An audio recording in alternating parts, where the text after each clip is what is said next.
So what's up guys? It's a part 2 ng ating video kahapon. So ito nga, patuloy kami naglalakad sa aming pupuntahan. And guess what? May tropa na naman tayo nakita. Tamang chill lang. So itong papakita ko sa inyo is napakahiwaga. Meron siyang tubig sa ilalim ng bato. Tingnan nyo naman kung gaano kalinaw. So ito yung bato.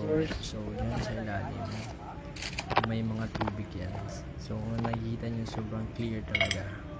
Nakaka-amaze, as in mahiwagang ang bato na ito.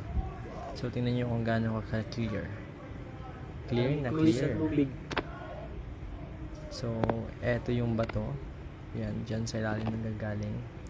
Mamaya ipapakita ko ulit yung isa pang dinadaluyan ng bato. Ha? So ayan na nga, sobrang clear na clear pero napakahiwaga talaga.